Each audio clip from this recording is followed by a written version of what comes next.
Thank you, Maroof. I'm going to touch on the larger international scenario, including the energy scenario. First of all, I think the world is undergoing very major transitions of power. The financial and economic crisis of 2008 continues to cast a shadow over the global economy and is accelerating these shifts. The moment of single superpower hegemony of the 1990s, after the end of the Cold War, is no longer a phenomenon, with the rise of emerging powers, particularly the rise of China. Now, if we look at the energy scenario, we see that there has been a shale gas revolution in the US with the development of new technologies. This means that the US, which used to be the largest importer of oil, is no longer import dependent. And in fact, the quantum of oil and gas that they are importing has come down. In the foreseeable future, they may actually become a net exporter of energy. Now, what does this mean for countries like India? What is the probable impact of this? I think the impact of this will be positive for India because A, it will free up additional oil and gas resources for other consumers. Europe is already now buying more from the Middle East, which the US has released. So as US demand reduces, the availability of resources for other countries like India will increase. Hopefully, it might also have a moderating impact on prices. Because if you look at the prices in the US, they are only roughly around $3 per million BTU, whereas in Asia and India, we get gas, imported gas, which is not on long-term arrangements, sometimes at $14 a BTU. And that's the difference. At the moment, the US is restrictive in terms of exports of gas. It only will sell to allies, and to any other country, it's on a case-by-case approval basis. We have been pushing for the US to look at the possibility of exporting gas to India. It's still a work in progress.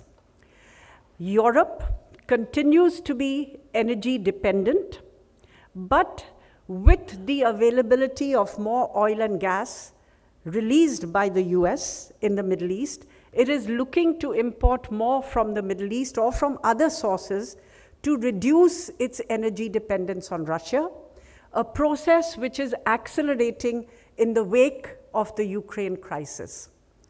Now, this does not mean that changes are going to happen overnight, because there are pipeline infrastructures, long-term purchase agreements, and so on. And countries like Germany are also looking at the North Sea pipeline, which will bring oil and gas from Russia under the Baltic Sea, bypassing many of the East European countries. But what we will see from Europe in this process of trying to diversify sources of supply is that they may look at countries like Iran, where the negotiations on the nuclear issue may create an environment in which the sanctions may be reduced or eliminated. So they would be looking at pipelines from places like Iran or the Caspian, and we have to also be nimble in terms of getting our own interests. Russia, being pushed by Europe on Ukraine, is looking eastward for markets. They have signed this 30-year gas deal with China, which was under negotiation for a long time, and no agreement could be reached on prices. But because of the pressure of Europe and the US on Russia, the deal was clinched at fairly favorable prices to China. Now, the advantage that China has over India in working out these long-term arrangements with Central Asia and with Russia is geographical contiguity. India, unfortunately, is not geographically contiguous to many of the sources of oil in Central Asia or even Russia. So for India, I think the imperative would be to look at speeding up the Chabahar port in Iran and to building the necessary transportation and communication infrastructures which will enable us to overcome this handicap of geographical contiguity. We have been talking about this for a long time. That is the problem. We talk and talk and talk and talk, but our implementation is slow. I think as a strategic compulsion, we need to speed up the way in which we do the Chabahar project, because it will also then generate pressure on Pakistan to give us transit. We've talked of the possibility of pipelines. I think geopolitical instability in Afghanistan and Pakistan makes the realization of these pipelines very difficult, because investors are not going to put money in where there is so much turbulence and increasing radicalization. The other phenomenon we are seeing is instability all across the Arab world and in the Middle East.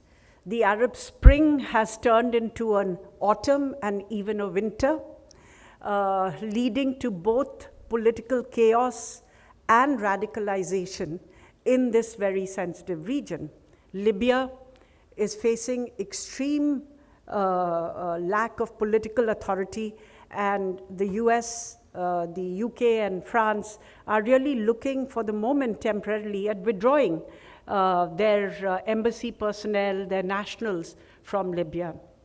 Similarly, in Syria, you have a long-running conflict which has stabilized at a level of continuing conflict. In Iraq, you have the emergence of ISIS and the Shia-Sunni conflict all over this region getting exacerbated. With the nuclear negotiations with Iran, if they succeed, you may have a more conducive environment for energy trade and energy business with Iran, but then Iran will also look to the West.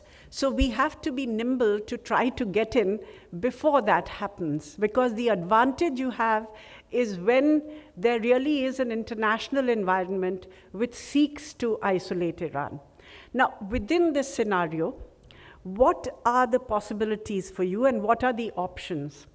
I think, A, you need to build relations with multiple suppliers and look at diversification of supply, because you don't know how long this instability is going to last and what impact it will have. So depending on any one supplier may make you more susceptible to energy disruptions than having multiple sources of supply. You need to step up your relationship with Iran particularly, and the infrastructure in Iran, which will allow you to access Central Asia and Russia. You need to build up your relationship with Russia to see how you can expand your cooperation in the field of energy.